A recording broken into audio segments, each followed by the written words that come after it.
So my name is Peter Fletcher, and I am the Senior Director for Cybersecurity and Networking at San Jose Water Company. I've been with them for about 5 years, give or take, and to say I've had a bit of a zigzag career through security, I think is an understatement. I've done everything from e-commerce to secure bank transactions to going on tour with the Radio City Rockettes to doing online learning classes, and then finally up to utilities here and working with San Jose Water. We have multiple locations and we have multiple companies. So San Jose Water and Connecticut and Maine Water recently went through a merger, which effectively means now that we have got locations in Texas, San Jose, in Connecticut, and in Maine. And all of that data, all of those different locations are disparate. There's various places where I've got to try and find all the information and data from. We're also moving and migrating a lot of our data up into AWS, and we're moving stuff into Azure. So here we are with lots of blank blue boxes, which, despite the fact that there's no text in there, is actually quite a good thing, because half the time I'm sitting at my desk, I'm like, I have no idea what is going on in that blank blue box today, or what's going on in that little cloud in AWS, or at least nowhere near as much as I really want. I keep hearing, and I've been hearing this for a long time, that people are saying the perimeter's dead. There's no such thing as a perimeter anymore. And I have to disagree with that. The perimeter's always going to be around. That perimeter's going to change. It's going to look different, but you're always going to have one. And there's always going to be an ingress-egress point, and that point has a whole bunch of data, and you need to be able to get that somehow, use that, and be able to understand what's going on. So from a cyber team perspective, what's our current state? We get somewhere in the region of just over 7,000 alerts an hour. That's too much for too few people to try and do. And I think I'd be hard pushed to find anybody in this audience who said, no, we got just a couple of alerts and we're easy. We got 100 staff and 2 things to do. We got too many tools to review. You know, you've got your tool that looks at your network monitoring. You've got a tool that looks at your bandwidth. You've got a tool that looks at AWS. Everybody wants this single pane of glass, and I hate using these little catchphrases because we actually wind up with a single pane of glass to look at AWS, a single pane of glass to look at our perimeter, a single pane of glass to look at Azure. We have 100 single panes of glass, and that really doesn't help us. We want to get it all into one place. We want to get it all correlated, and we don't have that correlation. And then finally, we don't have the staff to do it.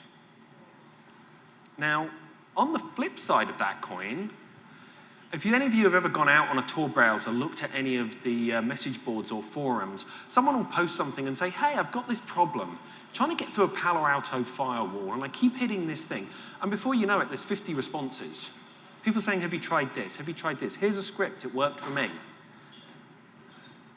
And a lot of these people are really well equipped. They're heavily sponsored. They have a lot of automation at their disposal. These people are outnumbering us because we're siloed. There's thousands of them around, and they're helping each other out, and it's like one big organization. And you have your team of 5, 10, 15, 100. You're still heavily outnumbered. So that doesn't sound too good. Let's talk a little bit about staffing, because this is a real problem for me, and I'm pretty sure it's going to be the same for everybody out there. We have now about 1,000 employees dotted around the country, and we have 2 cyber staff. There's myself and an analyst. Now, I've got 2 vacancies, but how do I fill 2 vacancies? The state of cybersecurity, the skill gap, is not getting any better. 69% of companies are saying they don't have enough staff to do that, do what they need to do in cybersecurity. 58% have open positions. I'm one of those 58%, so, you know. 32% are saying it takes 6 months or more to fill a position. So if you're looking for somebody today, you might get somebody by the end of summer. And then we get into the hard part. So there's this thing about qualified candidates. 29% of all companies stated in this review that fewer than a quarter of the people who applied for the jobs were qualified to do it. I'm going to go off on a little bit of a tangent here, because when I was recruiting for the one extra staff member that I managed to get agreed, I put out what I would consider a fairly standard job description, right? 2 years experience, some exposure to firewalls, preferably Palo Alto firewalls, exposure to switches, preferably Juniper switches, all those kind of usual things that you see. And I got back a stack of resumes from people at the very high end, 1 or 2, who were saying, yeah, sure, I'm a CISSP, I'm a CISM, you can employ me, we'll only want $350,000 a year and 25 weeks off. Down to the other end of people saying, well, yeah, I flip burgers, but I have got a computer. The interesting thing was that every single one of them was a guy. And that kind of made me think, like, is this actually a problem that we have systemically? And I look around the room and it's predominantly male. And so, as I say, this will be a really quick tangent for everybody. I actually wound up getting somebody because there was a student at UC Santa Cruz that was working for my wife, who works there doing cybersecurity, and she was a temp and she was unable to get a full-time position, and so my wife cajoled her and said, you've got to apply for this job. She refused to apply because she said, well, I don't meet these qualifications. I haven't got 2 years experience. I've only been doing this for like 3 months, and I don't have exposure to Palo Alto firewalls. I only have it to these other firewalls. Eventually, she did apply for the job. She got the job, and she's fantastic. And no, none of you can have her. But it kind of led me down a path of talking to people, and it seems to be that a woman will apply for the job if she meets 100% of the criteria. And I know I'm being generic here, and I know I'm talking from a stance of male white privilege. But a man will apply for a job if he looks at something and says, yeah, that looks pretty good. I think I can do that. I'll apply. So do we need to maybe change how we write our job offers, our job vacancies? Do we need to maybe make it a little bit more generic? Maybe try and encourage more people? Because with these kind of numbers, we can't afford for 50% of the population to not feel like they can apply. Okay, back on track. The little joke there. I think there's a problem with this cybersecurity candidate. Oh, and what's the problem? He's available. So who's attacking us, and why are they attacking us? And this was actually something that I was at a presentation by the FBI, and the guy on the stage brought this up, and he said, everybody has these different reasons for trying to get into companies. And these are generic. China, generally, yeah, they want IP. So they're not going to attack a utility. All of our IP is like 50 years old, so I'm not too worried about those people. Russia, generally, destabilization of government. Iran, other countries that the US has got animosity towards, or that has animosity towards the US, they're looking for terror attacks, or they're looking for physical attacks. Organized crime and, general bad guys, they're generally in it for the money. And that brings me to this, what I term as a sweat dollar. If the amount of money that somebody can get out of you potentially is X, and the amount of sweat and work they have to put in is Y, then if you divide X by Y, you get how many dollars they get per drop of sweat. The lower that number is, the lower down the list of targets you are. If somebody can work for 20 minutes and get 10 grand out of you, they're going to do that. If they have to work for 5 hours to get 10 bucks, they're going to wait till the very end. So there's a little bit there that you can say, well, let's kind of reduce that. And then finally, you've got the script kiddies, right? You just get a server somewhere, throw a bunch of script on, let them run, let them hit the firewall. If it's a ping, great, hasn't taken me any effort. So we have to look at all these and say, where in our environment are the threats coming from? What's important to me or to them? So from a utility perspective, China, not really a big deal. Russia, probably not. Iran, terror attacks, that's a high priority. For a nation state back, imagine if they get into the water supply, or they get into the electricity supply or the gas supply. They can cause a lot of disruption with very little effort.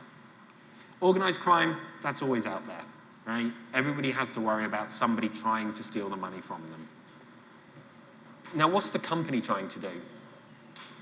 As a company, we just back at the end of last year, as I say, we merged, purchased Connecticut and Maine Water Company. They want to continue growing. They want to keep getting more and more money.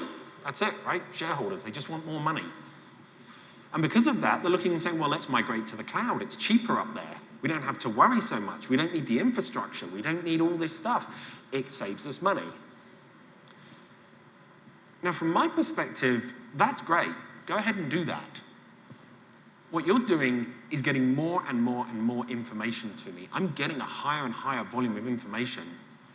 But unfortunately, that correlation means I'm getting a higher and higher level of investigation. And I want a lower volume of investigation. I want all the data distilled down to the 1, 2 things that I actually have to do anything with. I don't want to have to try and wade through mountains to try and see that one little odd or end that I really want to look at. Because the bottom line is, if I'm wading through a mountain of data, I'm going to lose something. I'm going to miss something somewhere down the line. A little bit of history here, and I think I've touched on this. But 2.5 years ago at San Jose Water, we didn't have a formal cybersecurity team. At that time, I was the Director of Information Technology Infrastructure. And that's kind of where cybersecurity sat, because it was looked at as, well, it's a firewall, it's a perimeter, it's a fence, and that's just part of infrastructure. You don't really need to do anything else, do you? So I started seeing those holes, I started looking at them and going, okay, well, we need to start looking at this and patching a few bits and making things a little bit better. And so we started progressing, and we've come quite a long way since then. 2 years ago, I managed to double the staff. I got from 1 to 2. But that's good, right? I mean, it's better than it could be. But even back then, and even up until fairly recently, we were managing all of our alerts by email.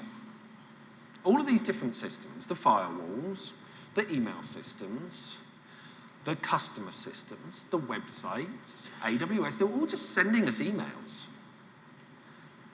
We were getting 90, 100, 110 different critical or high system alerts, AV alerts, network monitoring alerts, and every single one of them needed to be investigated. Every single one of them, somebody had to go in, they had an email, they had to go into the relevant system, find out what was going on, see if it was really a problem, see if it was just a glitch, just a peak in traffic, see if it was just something that wasn't right. Now, 99% of the time, that's all it was.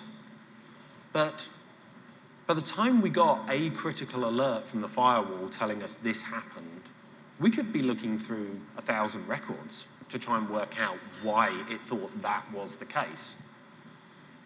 And so here we were, 2 people trying to do this all day, every day, which meant we weren't planning, we weren't moving forward, we weren't getting our projects done. All of those things were slipping because we were just making sure that we tried to get these little things done. And I didn't sleep well, because I knew that somewhere in those 7,000 logs that came down to 100 plus emails a day that we'd gone through, we could so easily have missed something. There's no way to be sure that we hadn't. And that was a big worry. So what did I want? I wanted a single pane of glass. And I wanted a real single pane of glass. I didn't want to have to look at a single pane of glass at the firewalls and a single pane of glass over here and a single pane of glass over here. I wanted one place where our endpoint protection, our perimeter protection, our cloud protection, all focused into one location where I can look. So I don't have to go to all these different places. I wanted lots of things automated. The less human interaction I had, the better. Anytime I go to any of these conferences and I talk to the vendors, or for the rest of this week when I'm over at RSA, I'll be talking to the vendors, and the first thing I'll say to them is, how much does this add to my staff? And everyone will tell me, oh, it takes all the work away from them. And then after a while, you realize that's not strictly true. But that's always the question for me. I know I can't get more headcount. It's not like I can go to my boss and say, I need another 50 people and a $500,000 budget, please. And they're going to go, okay, cool, here you go. It just doesn't happen. So I need to make sure that the human interaction is limited as much as possible. And then fast response times. If I can see that something's happened, we can get in and we can get that shut down in 5 minutes, that incident might take half an hour to close.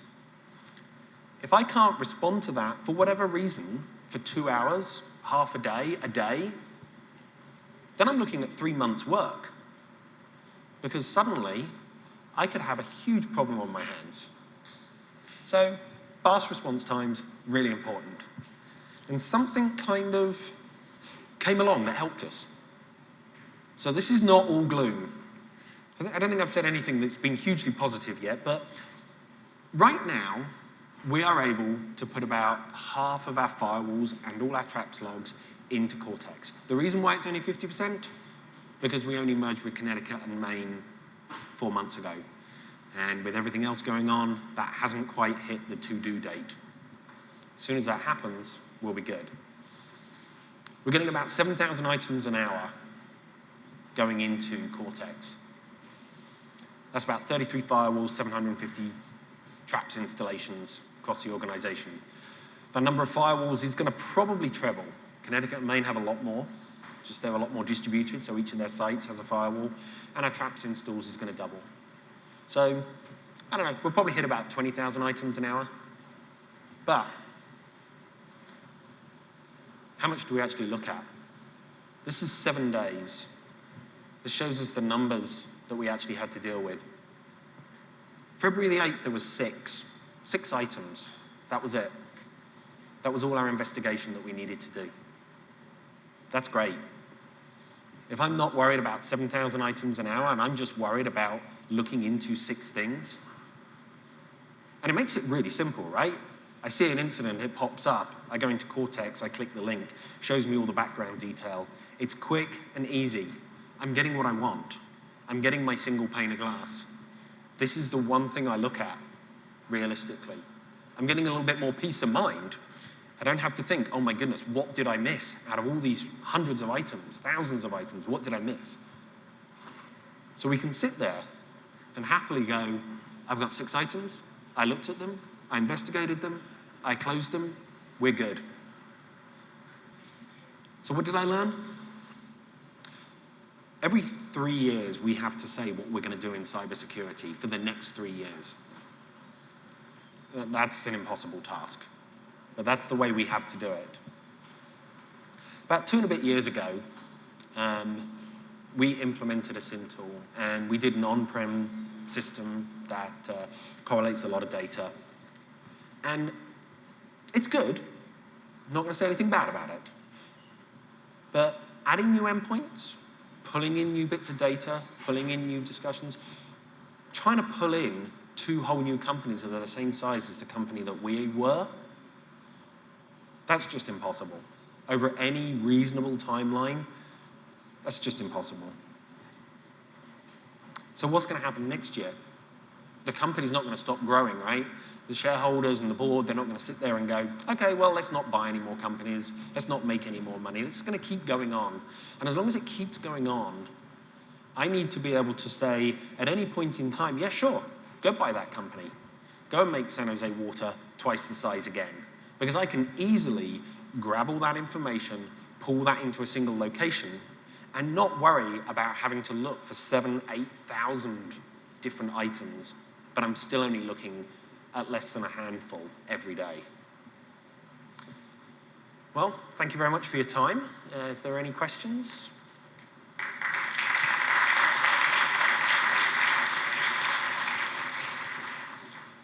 Hi, Zainab here. You mentioned you put 50% of your data into Cortex Data Lake. Have you tried experimenting with third-party network logs and ingesting third-party data, which is a new feature? And if not, what's holding you back? No, I haven't. And what's holding us back is right now, the last year and a lot of this year has been really working on this merger, this company purchase that we've been going through. So a lot of things have kind of just gone down the priority list. But yes, I mean, that's on my roadmap. I'm hoping that towards the middle to the end of this year, I'll be able to start looking at that, as well as pulling in all the rest of the traps and the firewall logs and stuff like that, and actually making this a little bit more complete than it is already for us. So being kind of witnessing the analysts being overworked and yourself being overworked, what have you found to really be the highlight of success from Cortex XDR perspective? What has been like the feature or the aspect of the product that you've been leveraging the most to provide value? That's a difficult one to answer. I mean, the whole platform in itself is just great.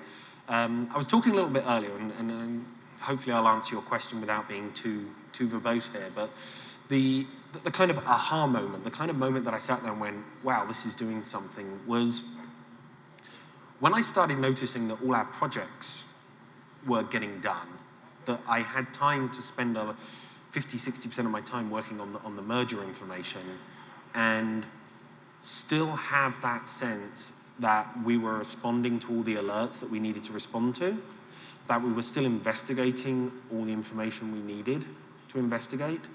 So it's that incident response and investigation that was really that streamlined our processes so much, that reduced our workload so much, that I didn't per se see all of that go down, but I saw suddenly there'd be time for everything else to happen. Hi, so you mentioned having 33 firewalls, more coming in, and you mentioned team efficiency. So I guess my question would be, if you could automate anything around your firewall, what would it be? Automate, did you say? Automate, yes. I think I'd like to get into getting some of the rules updated in the firewall based on alerts and events. So right now we don't do any feedback into the firewalls to update them when something happens, an incident occurs. We have to go back in and create those rules ourselves. That's going to be a lovely next step where we can look and go, okay, you know, we had a big hit from China a few years ago, year and a half ago, something like that, where suddenly our firewalls were getting pounded with IP addresses originating in China. And so we just went in and did a block, drop all the traffic that comes from China. Well, it would have been really nice if that had just happened and then let me know. So that's definitely on the plan for moving forward.